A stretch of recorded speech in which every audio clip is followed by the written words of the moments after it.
You are now listening to Out of the Blank.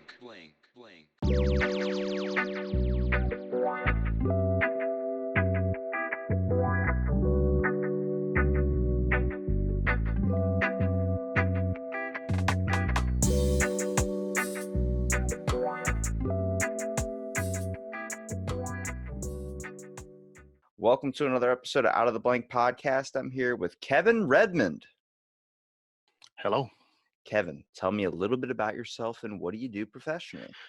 Well, where do we start? I suppose I'm a teacher, first and foremost, a lifelong teacher and a student.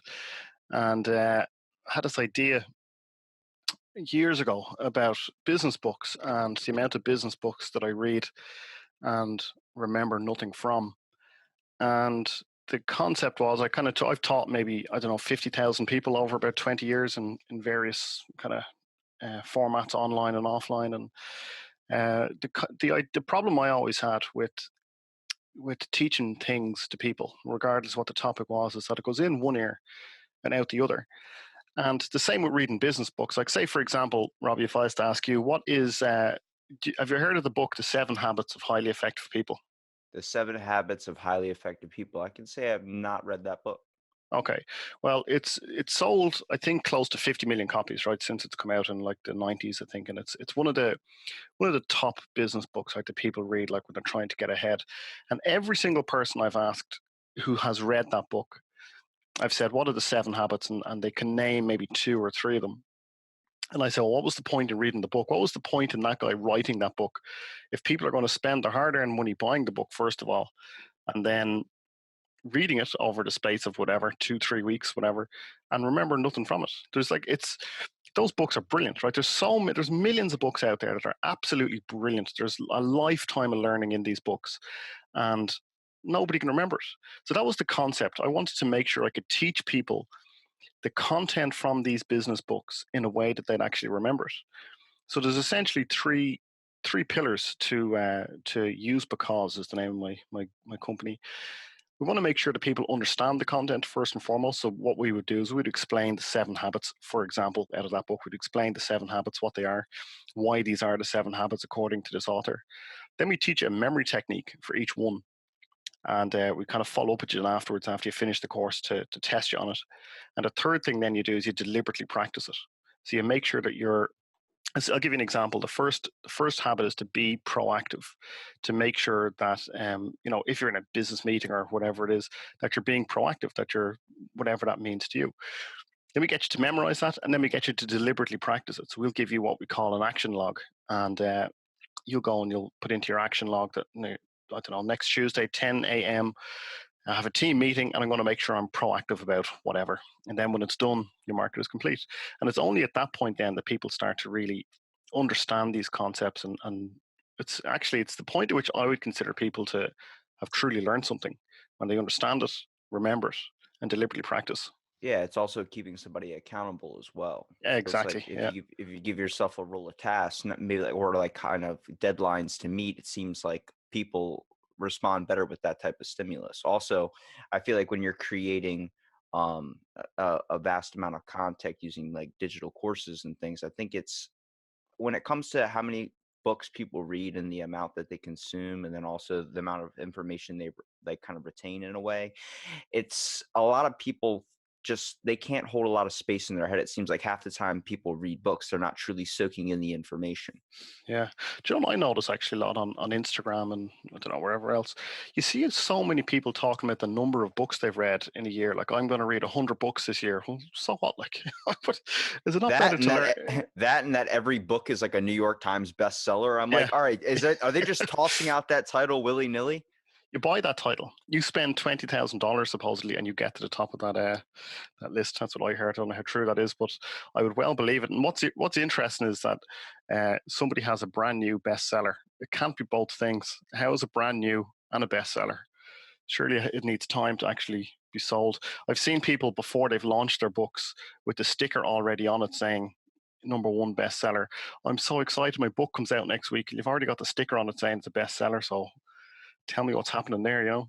But yeah, you're right. There's a lot of those books that people read so many because people are, especially I don't know if it's all professionals, but there's so many professionals out there who are they're looking to better themselves and to kind of get that edge or whatever you want to call it. And so they read all these books, or they get something like Blinkist or Get Abstract. And what they do is they do like a shortened version of these business books. And what they'll do is they'll give you the information much quicker, but it's just as bad as reading the book. It doesn't matter how quickly you get the information Yeah, if you some don't actually. audio books are kind of more painful to listen to than actually reading the book.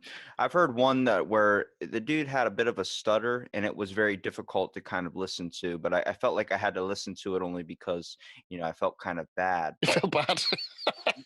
That's funny. when it comes to kind of books in a way, I mean, like reading is fun. Reading can be a hobby, but Yeah, reading is also becoming a lost art in a way as well. There's always going to still be the people that still want to read a book and, feel the good paper in the hand, but that gets yeah, switched over into, like a tablet, a Kindle size version where someone can just read it. And eventually people are just going to want to see a film or yeah. because I believe it's because we're becoming pretty, I guess, productively lazy as a society. Well, do you know what happens as well? I think is that there's so much information out there that it's like I don't know what your living situations are, but I'm married with 3 kids, and if there's ever an evening where the kids are all gone to bed and my wife has gone out, uh, I feel overwhelmed with the amount of options I have for getting information. I'll read a book. No, I won't. I'll watch Netflix. No, I won't. I'll get on YouTube. There's loads of videos I want to watch. And you get so overwhelmed with the amount of stuff, the amount of options that you have, that you just want to consume it as quickly as possible so you can move on to the next thing. So one of the things I love about reading a book is to make myself relax and make myself kind of savor turning the pages. And I think it's something that's seems to be getting lost these days with the amount of information that's been created. And the irony is not lost to me that the fact that we're making a podcast here, but there's so much content being made and being put out there that it can be overwhelming sometimes. You need Well, to if be. you can't capture it all. That's the problem. Exactly. And people think as well, Joe, actually, I don't know what it's like I see you're assuming you're in America, yeah? Yeah. Yeah. So we're here in Ireland, and it's there.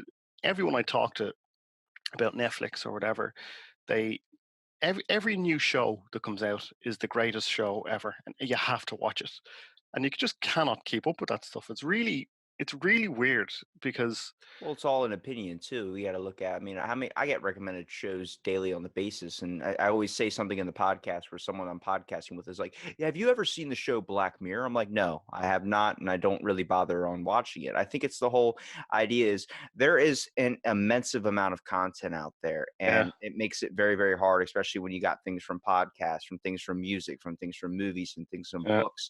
It's amazing that all this content is out there, but it also seems like there's obviously some different forms that are more dominating than others, such as movies being the most dominant, mm, podcasts kind of leveling in there with music, and then books kind of falling at the tail end, mostly because yeah, the time it takes to craft out to actually make or read a book yeah. is an extensive process, considering that you were talking about before having kids and having all these other multitude of factors kind of range in. It makes it difficult.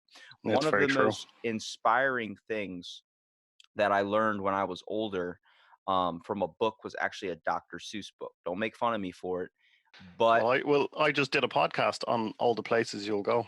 yeah. So Um, what? Well, so what did you learn from that? Because I started realizing Dr. Seuss, that guy not just makes child books, but he creates life fucking lessons. Because 100%. when Yeah, I did a speech on in my what is it? It was like it was speech class, but it was like we had to do presentations and we had to pick a yeah, book, and I picked Horton Hears a Who. yeah, And when I started analyzing each actual page, now if you get past the rhyming and you get down to the necessities and actually the core of what he's actually saying, it was that it doesn't matter how small you are, you still have a voice. And yeah. that was the most impactful thing I learned at the age of like 21. I was like, there's no fucking way I just learned this from a guy that made a book about green eggs and ham. Well, do you know what? It's funny. That's so weird you're saying that because the Dr. Seuss isn't a big deal in Ireland. It's something that I think somebody gave it to my eldest daughter. I've heard of him over the years, but it just wasn't. It's not part of our childhoods over here, so it wouldn't have been as ubiquitous, I suppose, as it is in America. And somebody gave us this book, All the Places You'll Go, and I thought she'll like it because there's nice pictures and it rhymes. And I started reading it to her, and I was like you going, holy shit, this is actually like proper deep stuff about how to live your life. Like Man, I got to read it, this book. Why am I reading it to you? yeah, exactly. And that's why I decided to do a podcast on it. Because what I want to do with kind of like what we're saying is that there's so many great books, so much great content out there. That what I want to do is take the actionable content from all these books and give you that bit and make sure you remember and practice that. And it's what I did with this Dr. Seuss book was exactly the same thing. And there's these life lessons are hidden everywhere. They're hidden in plain sight. If you just open your eyes to these things about how you should go about living your life, or how you should, approach your career or your health or whatever it is, the lessons that you need are everywhere. If you just open your eyes to them, and I could have easily read this book to my daughter and thought, yeah, that rhymes really well and it's a nice story, and put it down and not thought about it. But I suppose maybe the way I'm wired, maybe or something, I kind of do seek out these kinds of lessons, and I try to explain to my 6 year old that there's a life lesson here. So yeah, I don't like that book. Let's let's read Cinderella. But I got I got more from this book than she did. So it's these lessons are everywhere.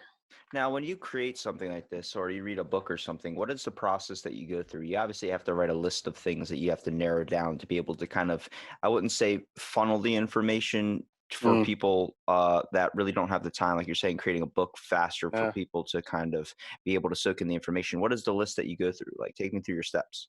So yeah, we're distilling the information really. Yeah. So what you'll find, right? Let me pick an example here. I have a book called Legacy, by a guy called James Kerr, and it's all about the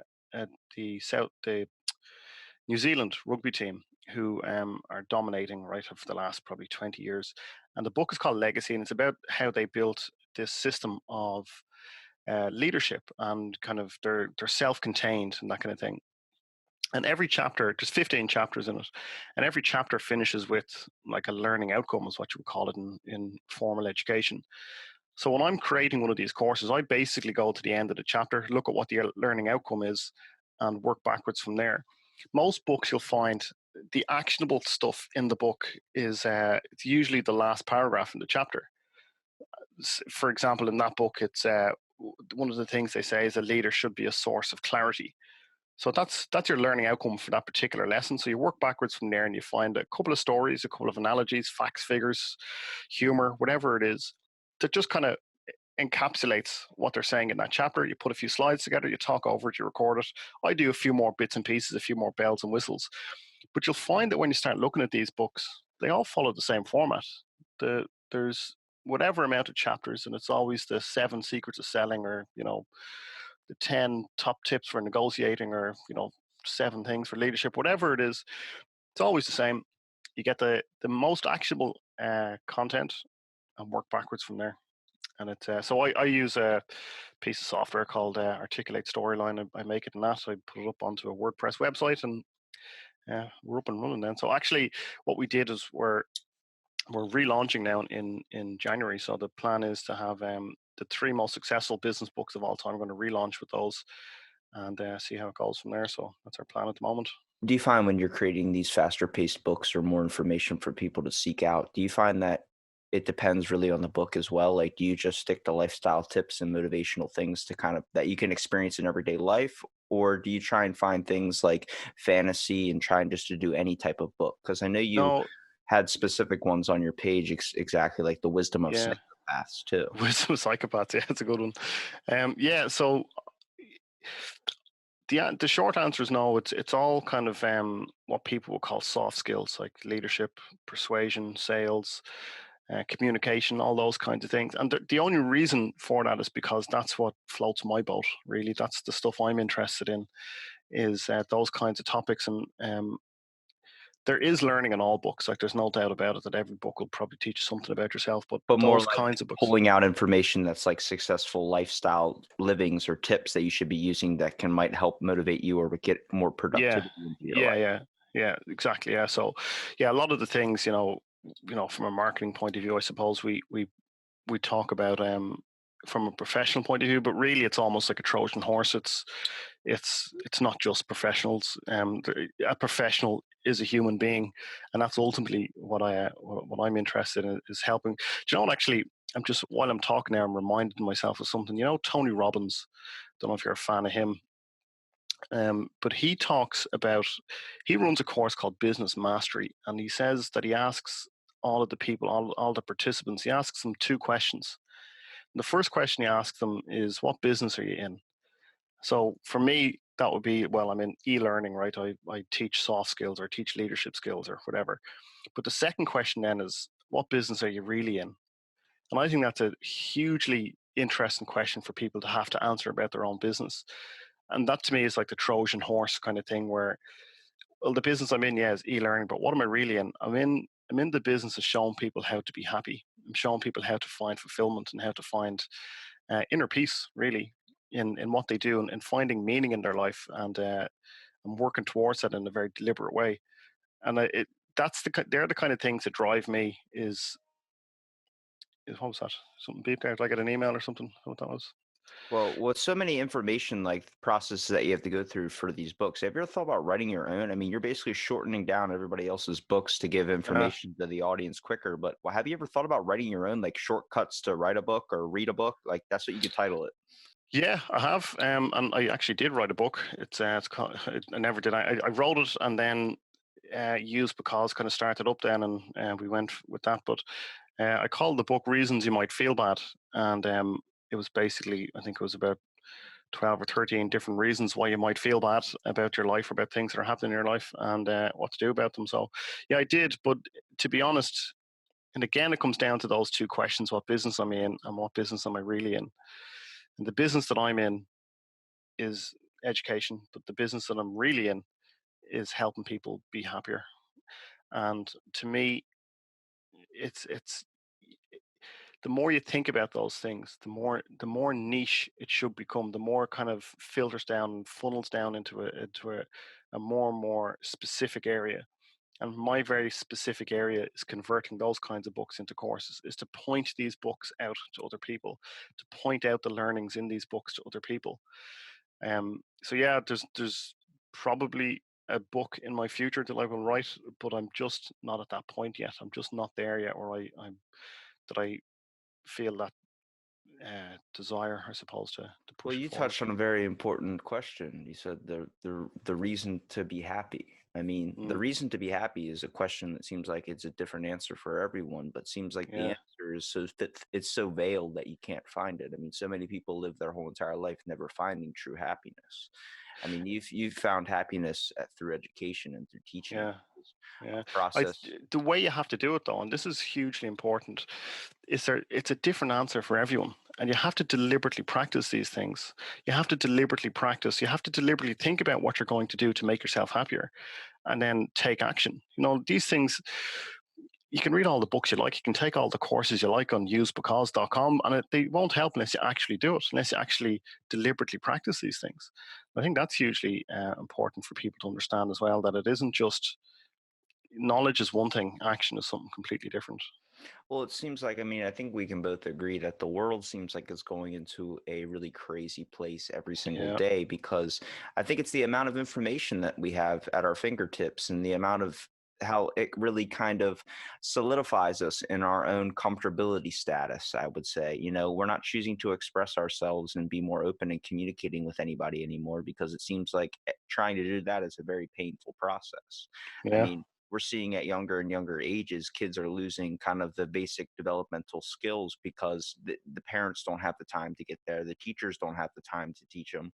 It seems like yeah, I mean, I don't even know cursive because they stopped teaching it in school. Like, I mean, yeah, they stopped on the letter Z. I don't know who stopped on the letter Z, but yeah, so, I mean, when signing my paychecks, it's definitely a bitch to deal with if you're my banker. But I think when it comes to writing, like that's getting turned into typing, and then typing is going to be turned into just voice texting. I mean, how many times do yeah, people are too lazy to even craft out a text anymore? They rather just voice it to you.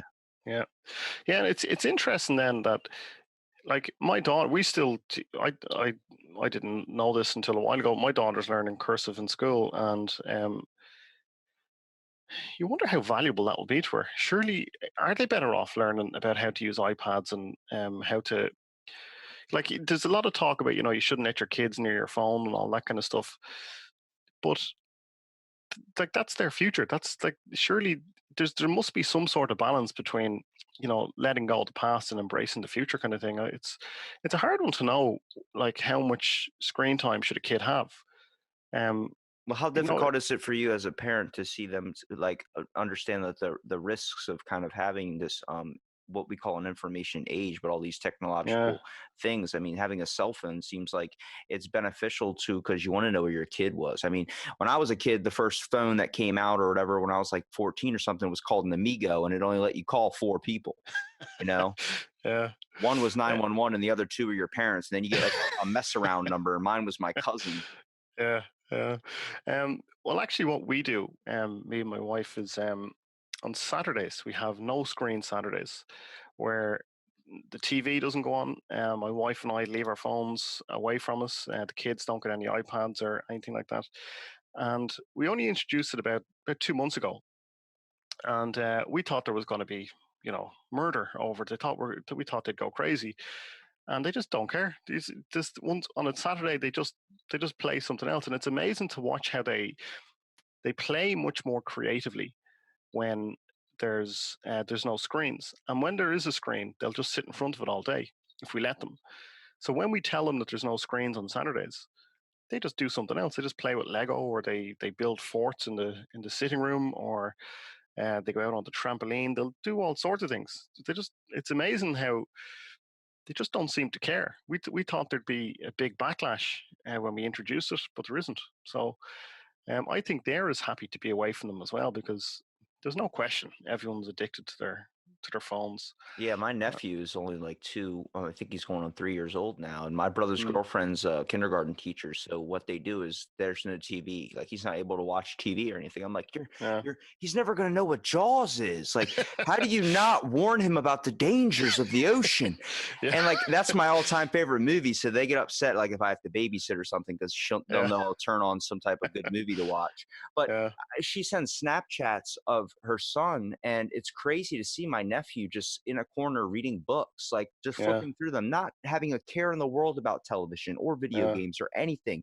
Where I see people that are kids that are his age playing on a tablet all day, playing Minecraft, totally encapsulated. And the things that he's able to do, his mind processing mm, skills, they are far above a lot of the kids that are his own age. And that's not just yeah, because I'm saying that because he's my nephew, but the factor is he seems like he's learning quicker and he's soaking way more beneficial skills into development and like life kind of style ways rather than the kids that are playing with a tablet. Now, don't get me wrong, I'm still pro like playing games and doing things of this sort, but where I get to see that in such a young age start to take hold, it boggles my mind to wonder what they're truly missing out on when they just stare yeah, at a screen 24/7.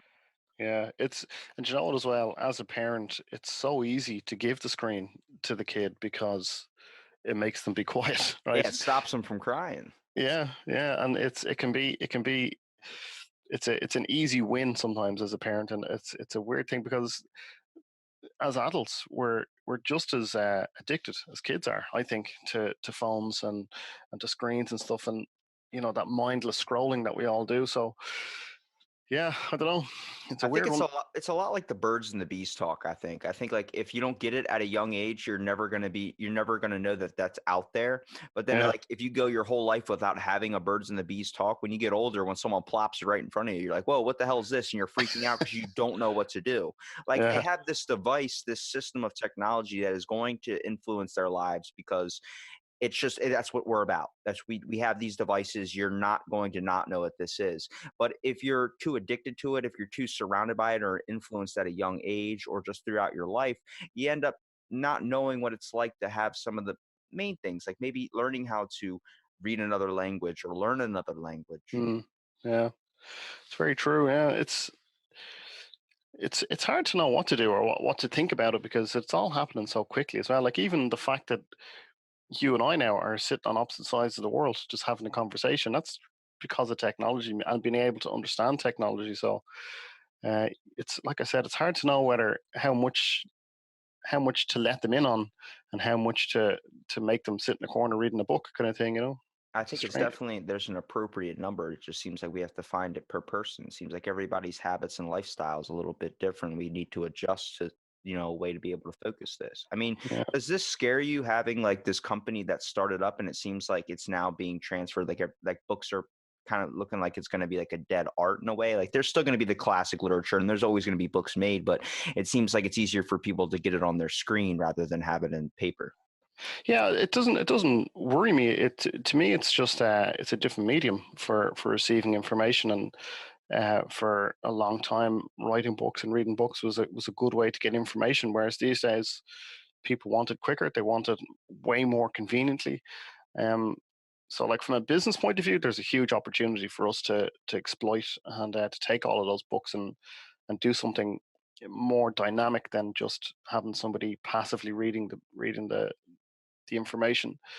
So no, there's a huge opportunity for us, but no, I will always prefer a written book personally.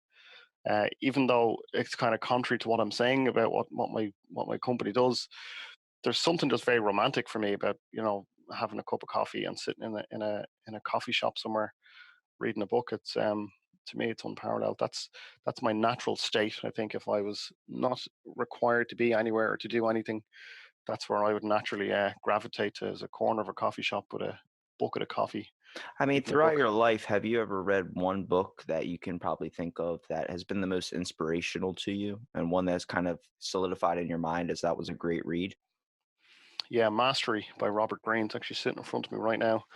Um, to me, that was just the right book at the right time. I read it, I think, I don't know, maybe 7 years ago. Might be more than that. Whenever it came out, I read it. But that book is it wouldn't be for everybody, I would say. But he talks about essentially the things I was saying earlier on about what Tony Robbins would say about what's your purpose in life. What's the he in the book he calls it your life's task. What's the all of the experiences that you have up until this particular point in your life, combined with the things that you believe in and the things that you value, adds up into something unique. And the problem for most people is they don't know what it adds up into. And really, what happens is that uh, your life's task won't be screamed at you from anywhere. It'll be a whisper, and you have to tune yourself into finding or to listening to that whisper and acting on it a little bit at a time. And in that book, he talks. It's essentially about how somebody masters, their particular field, and he talks all throughout history about like Leonardo da Vinci and Albert Einstein, Mozart, and then he talks about people who are right now today mastering their particular craft. So there's a woman, I can't remember her name, but she works in neuro robotics. So it's and specifically hands. So she wants to make like the best robotic hand in the world, and she's absolutely smashing it in her field. And there's a guy who's an architect, another guy who's a fighter pilot. And he's called the Last American Ace, who has the only I think it's three air-to-air shot down, like three planes air to air, whatever they call it. But there's so much in that book about it's so instructional about how to find your life's task, how to go through the apprenticeship phase, and then how to come out the far side, and to work towards mastering something. And These are well, these are beneficial tools too. I mean, how many times have you been in a dark place? Like you're saying, it hit a certain moment in your life. Like how many times yeah, have you been in a dark place needing guidance or needing some type of structure or something just to give you wisdom? I mean, you can ask people for it, but it seems like you never get a clear answer because nobody ever truly knows. But nobody knows. Yeah, when you're taking in the information from a book and you're hearing about someone that went through something and experienced something, I think that's where motivational speaking gets a lot of popularity, is because you need to hear it from somebody who's went through something. yeah, yeah. 100%. Yeah, I totally agree with that. Um, but even the challenge then, and with like motivational speakers, it can be really uplifting, and it can actually be kind of addictive to go and hear all these things, because it feels good to make decisions. I'm going to do this, and I'm going to do that, and I'm going to be really fit, and I'm going to make $1 million, and blah blah blah blah blah. And then that just kind of fades away over the coming days and weeks, because that high doesn't last. And the only way to make it last is to actually take action. And that's a key part of any motivational speaker's repertoire, really, is to make sure that people take action long after he or she is gone. And that's what I love specifically about that book, is that he tells brilliant stories about all of these people who've done these incredible things. But then he kind of from that extracts out okay, well, here's how you apply this particular lesson to your life. Go and do this, make sure you do that. Somebody's going to, at some point, like your friends and family are going to tell you that it's not worth it because they love you and they want to protect you and so on and so forth.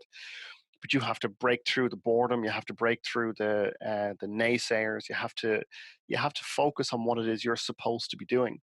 And so throughout that whole book, he makes you take action basically, which is which was very useful for me, I'll say. But like that, I think you have to take the information from as many places as you can, internalize it, then go out into the world and just start using it, start deliberately practicing.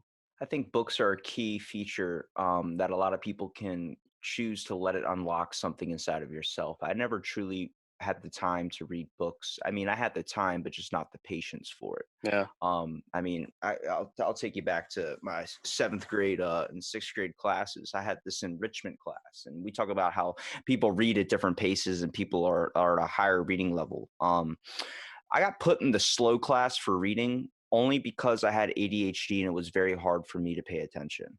yeah, So when I would get sent out of class during like whatever reading time for like the hour that we chose to read and go into the special enrichment class is what they called it.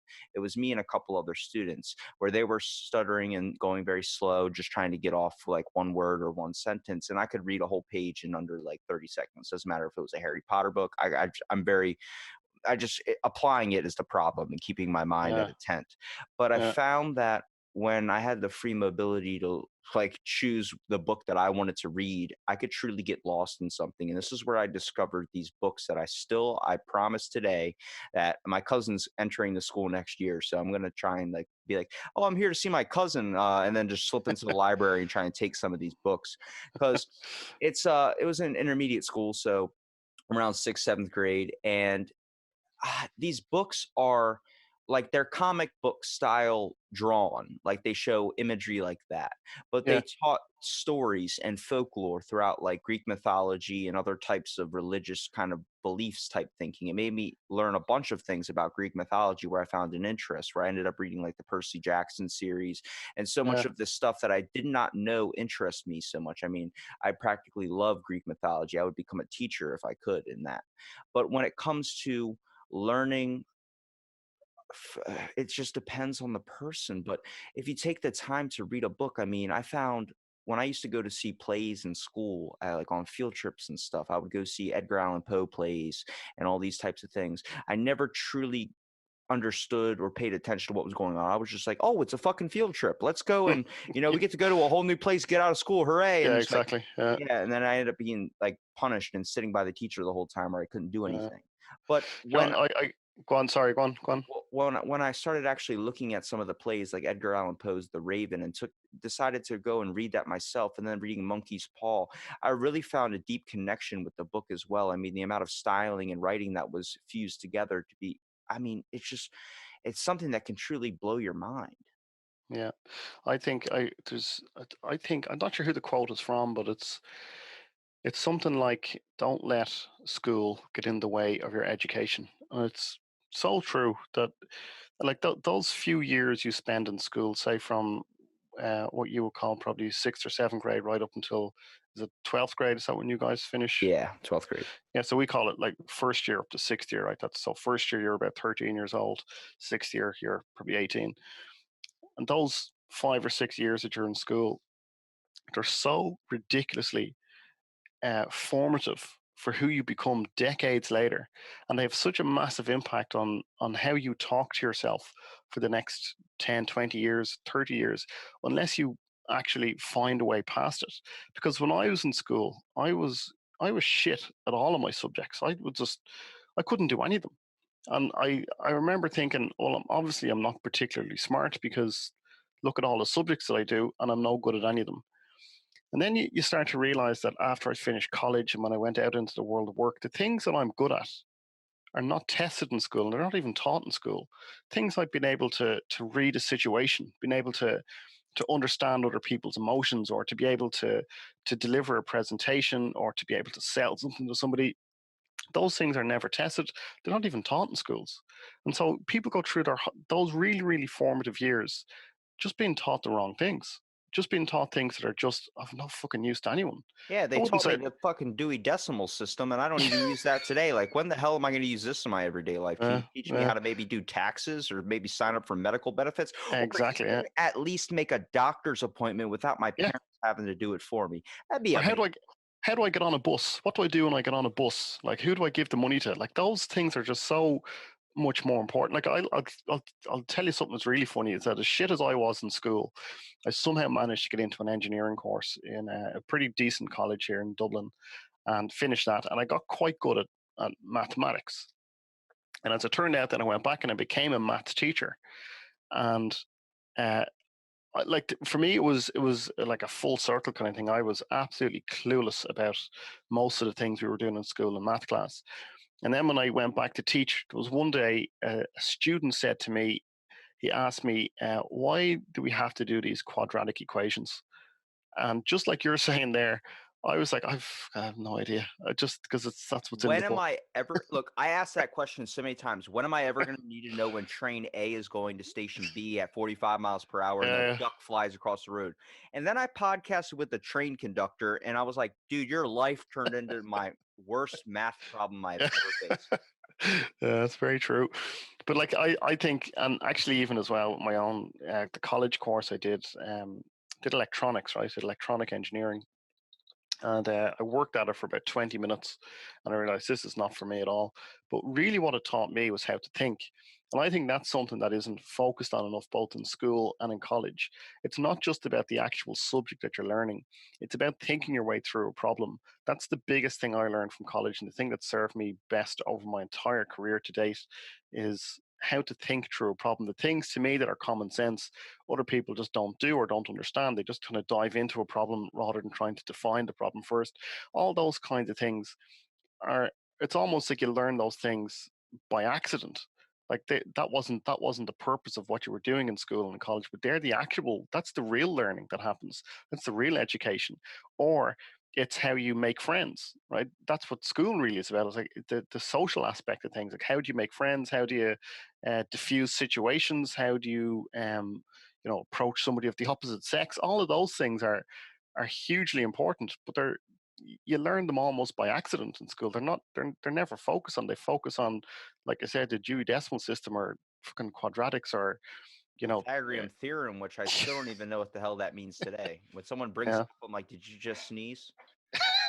I feel like what the weirdest thing about the education system is the fact that everybody's just trying to get by. Like, they just don't want to be noticed. They don't want something this. They don't want to be called on. They're just trying to float through. So nobody's truly appreciating it. I mean, I never understood this, but when my grandparents said you're going to miss education when you get out of school, and when I got out of high school and took a year off, I was like, shit, I need to do something. Like, this can't be what life is. And that's when I truly started appreciating things when I went to college, is when I started actually, because I think mostly because you're paying for your education, but the same yeah, concept of you start to research and do a little bit more and find deeper understandings. I mean, when I was in 12th grade learning British literature or something, we're reading fucking Lord of the Flies, and the whole time I'm sitting there thinking, like, kill the motherfucker with the conch. Just do it. Just drop the rock on his head, please. And my teacher's like, Robbie, this is not what the book's about. I'm like, but it would be so much easier when end all of it if he could just eat the guy. Like, you know how yeah, easy that would be?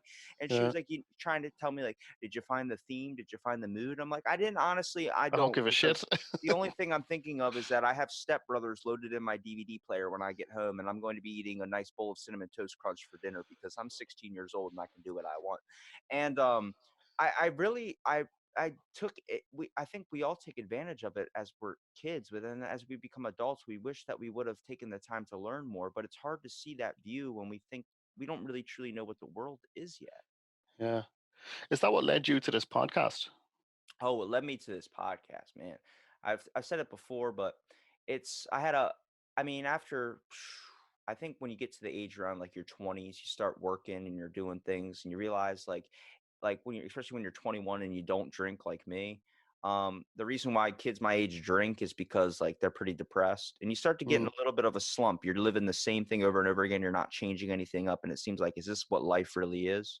And around the time I was experiencing this, I had a buddy call me, and I hadn't talked to him probably 5 years out of school.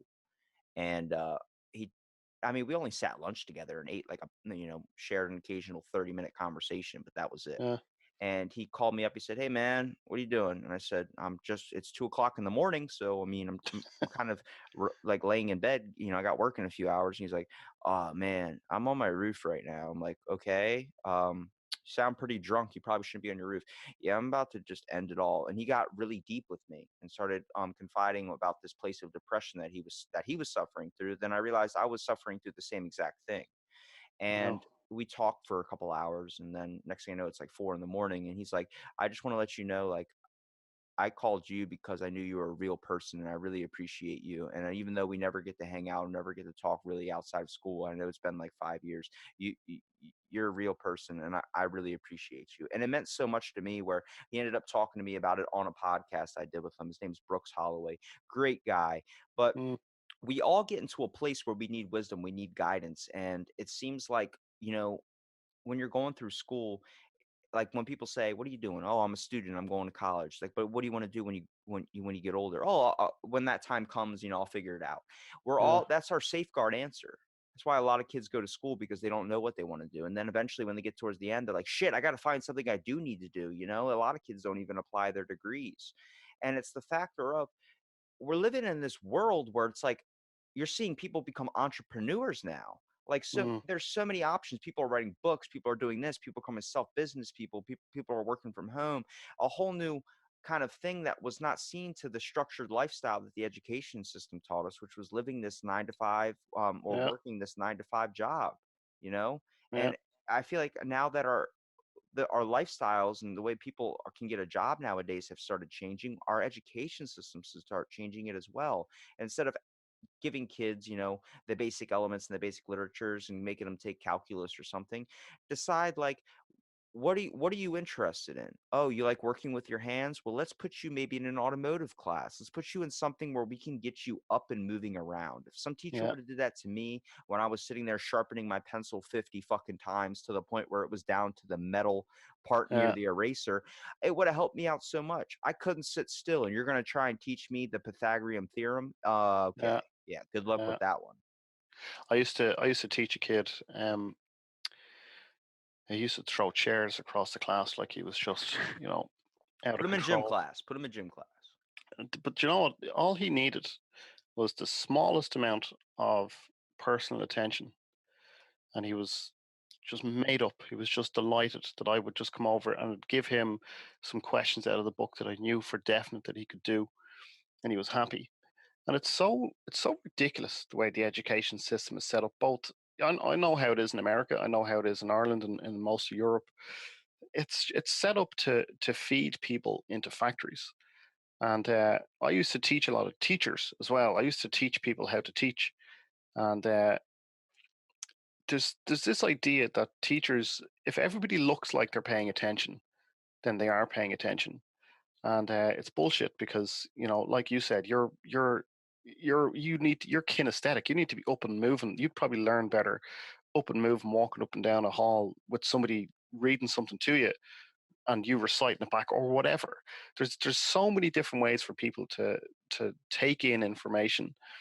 Uh, like it's and most education systems are set up where you have to sit as still as possible in a chair, and there's a teacher at the top of the room, and they're going to write on a board, and you better shut the fuck up and listen, and you better pass this exam at the end of the week.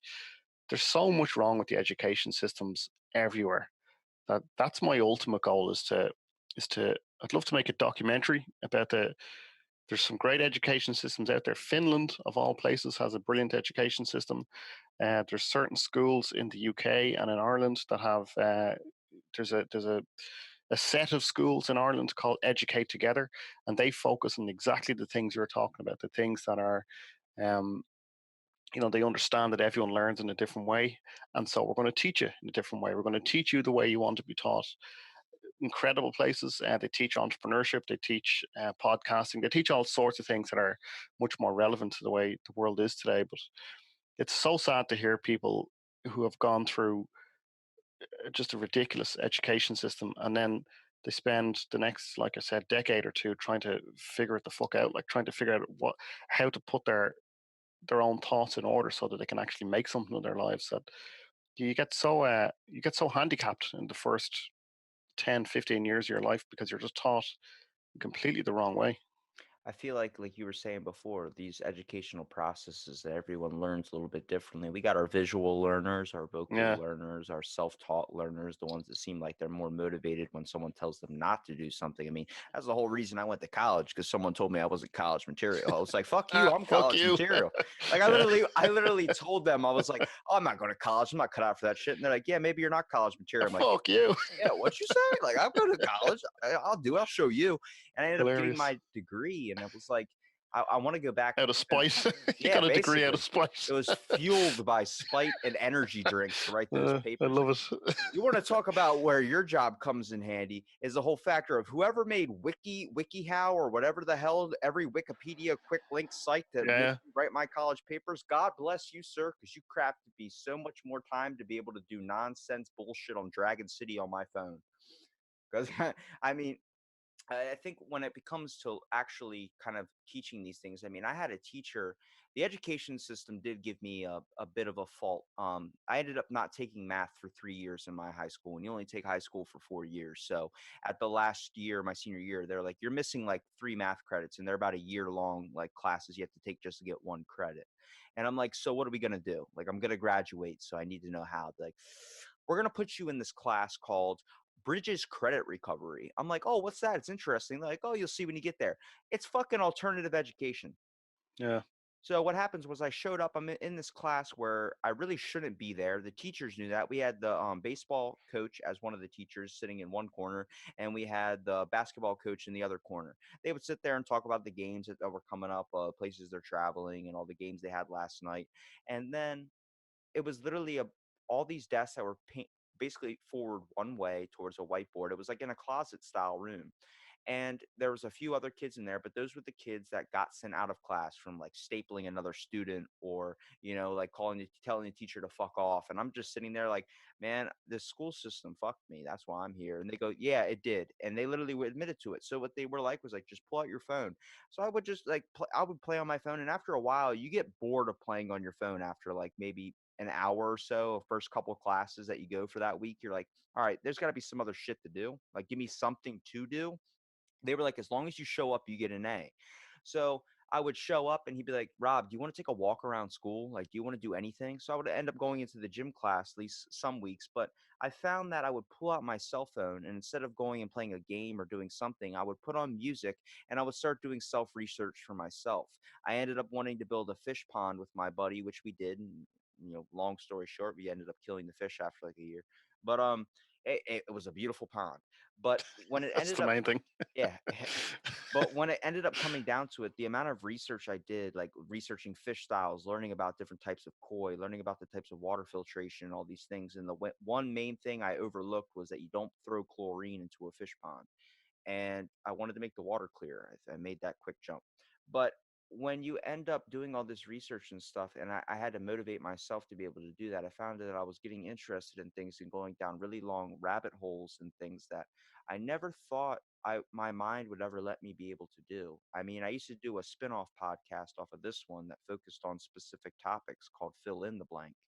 And I would literally just ask my buddies whether they wanted to know. And my one buddy tossed out at me, I want to know about 19th century Victorian surgery. Who doesn't? Yeah, I wish I had that reaction. It sounded like someone pistol whipped me across the face. I was like, what? So I ended up looking up a bunch of articles, Wikipedia articles, and all these types of things, and actually going down into more research and historical articles as well. And I would range things. I mean, we covered all these things in just a podcast for 40 minutes or an hour. We would just talk about this one specific thing. And I ended up becoming a human encyclopedia where I know more about government conspiracies, more about cryptids, more about types of sleep disorders, all these types of things that all my friends were interested in, where I found myself getting interested in. And I think the mind is truly capable of magnificent things that you would never think you're able to aspire to. Yeah, it's like I said, just don't let school get in the way of your education. Like once you happen upon something that I think all anybody wants is to get into that flow state. Like that state where time just passes and you're learning something without even trying to learn. And um, it seems like to me that's what everyone is looking for. Everybody loves learning once it's done in the right way. But if you let school get in the way, school just puts you down the wrong path, basically, as far as I'm concerned. And it's interesting to hear you saying, like, of all things, like wanting to build a pond. You know, like that's like no school's ever going to teach you how to do that, especially in the detail that you probably went into the things that you learned without even probably trying to learn it. It took me, I think, the rest of that class year to be able to have all the information down, and then during, like, towards the end of the year, I built this pond, and we it was fucking beautiful. I mean, besides the first trial run where I was like, "Oh, we got these goldfish." We drove, like, an hour away to get them too, which was the worst mistake, and then by the time we get back, we throw them in the water, and my buddy's like, they're getting white spots on their head. I'm like, "What do That's you not good. mean? What do you mean they're getting white spots on their head? Maybe we got bunk fish." He goes, "What is that in the water?" I'm like, "That's a chlorine tablet." He's like, "You That's the end of them. you dumbass. Like, you understand fish can't live in that, right?" I'm like, "Oh, I just thought it would make the water clearer." He's like, "You did all the research. We spent You missed that um page. we spent weekends building this pond, but I guess you overlooked the part where fish can't survive with chemical water, right? I guess you overlooked that." I was like, "All right."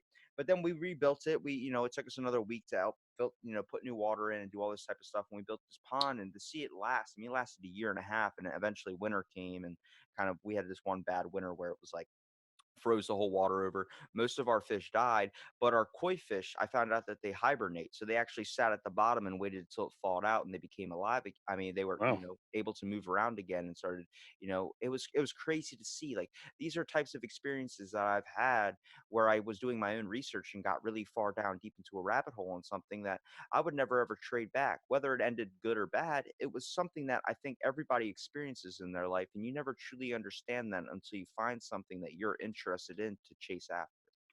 And what are you interested in now? What is there in your personal life that you're learning or getting after? I have no clue. Honestly, I am trying to read a little bit more because I find that I need to slow myself down. I mean, I do talk a lot and I do a lot of podcasts, and besides work and, working out, I think we're all trying to find a place. I'm trying to find an even keel. I mean, what about Yeah. yourself? You got your company, you got your kids. It seems like you've got a lot. Do you know what I'm trying to do at the moment? Fucking sourdough bread. I've been Dude, trying. I've been trying all for I don't know how long. I've I been trying to cannot get get it. somebody that is an artisan baker on my podcast for the Uh, longest time. All right, so what about sourdough bread? Because that is an extremely long and difficult process. yeah, fuck me. Right, so I'll give you a story. Right, I live in a village right in North Dublin, and a bread shop, right, a bakery opened about probably 2 or 3 years ago, maybe. And where he opened this particular bread shop, I thought there's no way he's going to do any business there because there's no parking outside. The shop itself is absolutely tiny, no chance. And you go down there on a Saturday morning, it opens at 8 o'clock in the morning. By half nine, 10 o'clock, it's sold out. It's all gone because he makes. I don't know what he puts into the bread or into his cakes, but it's just spectacular.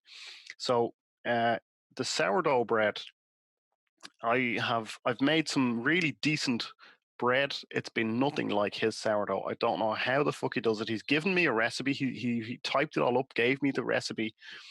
I don't know how he does it. It's just so the first thing you need to do is make your own yeast, right? So it's flour and water, and you feed that every day. So you put your quantities in of just literally just flour and water, and that starts to after about 3 or 4 days, it starts to kind of bubble up. And when you start to see the bubbles, that's when you know it's good to go. You put that into your bread mix, which is just flour and water as well. Leave that for 24 hours. You have to fucking do all these different things to it and activate the gluten and all this kind of stuff. And then you put it into the oven and you cook it and you let it cool and blah blah blah blah blah. And it's still not the same as his sourdough. I don't know how he does it. He is just makes the greatest sourdough bread I've ever seen. So that's what I'm working on at the moment. I actually that dough, even though it's not sourdough, if I make pizza from that, it is gourmet pizza that I make with that. So it works really well for pizza dough, but as an actual sourdough for making sandwiches, it's just not it's just not there yet. So I'm kind of like you, I suppose, that you find these things that you just keep failing at and keep failing at, and then you get a little bit better, a little bit better, and then you get a little bit better, and then you eventually master it. And that's kind of what I'm trying to get at the moment is And to move on to the next thing. move on to the next thing. Yeah, there'll be something else that'll come along, and it'll interest me. But that sourdough bread, and I tried to make a pizza oven out my back garden, um, like a clay oven, and it worked pretty well until the rain came and I hadn't set right. So it made out of clay. I actually imported clay from the UK over to Ireland, and built it up, and it all looked like a proper clay oven. And then we get a lot of rain here in Ireland, and because it hadn't set correctly, it's basically now just in the back garden melting away. I So love how you just came out of left field with that, dude. That was like pistol whipping me like the 19th century Victorian thing. You were straight up like, you know what I'm interested in? Fucking sourdough bread. That was priceless moment right uh, there, man. yeah, it's pizza is my thing. I know I said earlier on that if I was left to my own devices, I'd be reading a book in a coffee shop, but probably I'd be reading a book and eating pizza at the same time. I wish that was my job, just eating pizza all day, every day. The best of both worlds. I always try. My buddy works at a pizza shop, and I'm like, you know how difficult that would be? I'm a fitness freak, so I haven't had pizza in a long time. So when it comes Yeah, to even smelling it, all I want to do is take the full thing, all 8 yeah, slices, fold it up like a taco and eat it. So I'm like, that would be one of the most difficult jobs for me to be in. And he's like, yeah, well, I work around pizza. I basically, sometimes we'll even call in and place a delivery. And then next thing you know, nobody will pick it up or something. So then they end up getting to take pizza home. I'm like, dude, you're breaking the system. Breaking the yeah. system. Well, hey, Kevin, I really appreciate you coming out and doing the podcast, No, man. it's great to You're do it. I'm delighted to do it. It's great you're fun. you're a man of many talents for sure. Making sourdough bread, dude. Let me know how that Well, process goes. I haven't quite mastered that talent yet, but I'm getting there. Well, I want to give you here a minute at the end to kind of promote your content too, man. Okay, well, best thing I think for people to do is to either follow us on Twitter, Use Because, or on Instagram. We have a podcast as well, Use Because, and there will be courses launching in January, so stay tuned for that as well. Actually, if you follow us on Twitter, it's probably the best thing because there's links there to sign up to our newsletter and that kind of thing as well. So if you are interested, please do get in touch and let us know what book. Do you know what we're looking for as well? Actually, is recommendations of books. And people are very, very precious about the books they want to convert it into courses. So let us know. I could recommend a really good book. Go for it. Can you shorten how to do this for dummies book? Any book? Yeah, actually, it's funny you should say that. I did think about those books. I think they have their own version. They have their own online version. Those for dummies books are brilliant. I've actually learned how to code and everything from those books. So I love those books. Well, thank you so much, Kevin, for doing the podcast, and stay tuned for another episode of Out of the Blank.